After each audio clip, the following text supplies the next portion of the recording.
Tamil versus Telugu. கொடு. கொடு என்றால் இவ்வு. கொடுங்க. கொடுங்க என்றால் இவ்வண்டி. வா.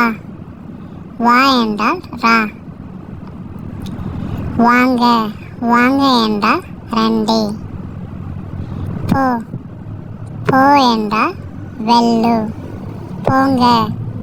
போங்க என்றால் வெள்ளண்டி. வாங்கு.